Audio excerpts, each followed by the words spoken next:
E você acredita que o arrebatamento vai acontecer antes dos 7 anos que seriam aquele período de 3 anos e meio, 3 anos e meio, Uhum. né? Ou durante, ou Tem depois alguns grupos que são É, pré-tribulacionistas, outros são a gente já falou pós-tribulacionistas, com o Rina né? aqui, ele falou que acredita que a igreja vai, se não me engano, vai ser antes da tribulação, né? Eu acredito que a igreja passará pela grande tribulação, Vivenciando? vivenciando. Eu acredito que Ah, sim. é? Por várias razões. A primeira delas, você sabe que toda a doutrina de arrebatamento da igreja, dispensacionalismo, é... Arrebatamento, pro pessoal que não tá acostumado, como você explicaria? Tá, eu vou resumir o que é o arrebatamento. Tá, Vocês já ouviram falar, pessoal, aqui num filme chamado Deixados para Trás, de Tim LaHaye? eu vi, mas eu não Left sei. Behind, né? Talvez o pessoal ainda vão criar uma tecnologia que a gente fala assim, eu vi, a gente vai ouvir, né? Já ouvi aqui. O pessoal, esse filme mostra mais ou menos essa ideia. A ideia do arrebatamento é que o anticristo será um líder mundial, Carismático. carismático, e quando ele começar a dominar a Terra, um pouco antes dele exercer sua hegemonia, a igreja vai começar a desaparecer. As pessoas Pessoas. sumindo. O avião vai ficar Aqui, desgovernado, a vai gente tá aqui, o cair, mandíbula desapareceu lá. samba, então vai ficar só a roupa lá e tudo e tal. Aqueles que estudam a profecia vão entender que ali foi a igreja que foi arrebatada. E quem ficar para trás é que não estava suficientemente espiritual para ser levantado. Aí vão começar 7 anos de sofrimento na terra em que o anticristo vai dominar. E ele vai perseguir aqueles que não estavam tão bem preparados. Muitos judeus nessa época vão se converter. E depois desses 7 anos é que Cristo vem com poder e grande glória, com aqueles que foram arrebatados, para estabelecer o reino dele de 1000 anos. O milênio. O milênio. Mas a igreja mesmo não estará nessa tribulação de 7 anos, será tirada antes. Isso é o que diz a doutrina chamada doutrina do arrebatamento secreto ou dispensacionalismo. Eu, Rodrigo, particularmente, eu não sou adepto a essa visão de fim de mundo. Por quais razões? Vou tentar resumir aqui para não ser muito prolixo, que o nosso horário até já está bem avançado. E daqui a pouco eu tenho que pegar a estrada para ir... Caramba! Mas nós já vamos terminando aqui. Essa doutrina do dispensacionalismo, ela só passou a existir, sabe por quê? Houve um padre que ele, dominicano, Francisco Rivera. Esse padre Francisco Rivera, ele via que os protestantes entendiam que o anticristo era o domínio católico sobre a cristandade.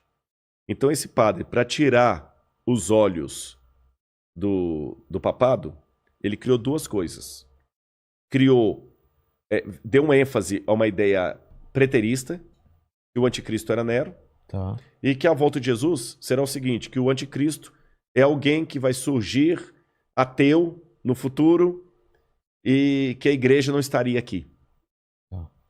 Aí, a ideia desse padre passou para um homem chamado Darby, um pregador.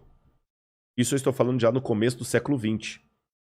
Darby começou a pregar aquilo, começou a empolgar, começou a dar mais ênfase, sistematizou tudo isso que eu estou falando.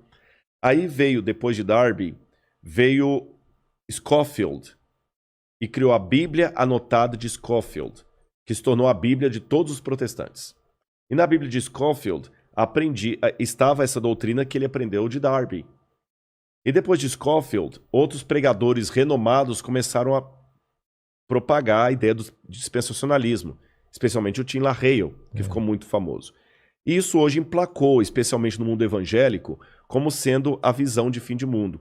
Só que se você olhar atrás da história do cristianismo, o dispensacionalismo, com o arrebatamento da igreja, 7 anos de tribulação, tudo mais, não fazia parte nem dos ensinos de Lutero, nem de Calvino, nem de Zwinglio, nem de John Wesley, dos metodistas, nem dos cátaros, nem dos albingenses, nem nenhum dos que viveram a história do cristianismo. Dos protestantes, nem os cátaros, como eu falei, nem os valdenses, nenhum deles ensinaram isso. Nem a igreja católica ensinou isso. Se você for recuando mais, nem os pais da igreja ensinaram isso. Então, se fosse uma doutrina verdadeira, a gente tinha que admitir que é uma doutrina que ficou por 2000 anos. Vigente? Não, nem vigente. Inesquecida. Ignorada. Ignorada. Porque em 2000 anos de cristianismo... Você falando dessa visão que foram os romanos, Não, essa visão do anticristo como sendo alguém que vai vir, os 7 anos, a igreja arrebatada antes. Essa visão. 2000 anos, essa visão ficou completamente desconhecida do cristianismo. E veio à tona... Não tem nenhum autor cristão que fala dela.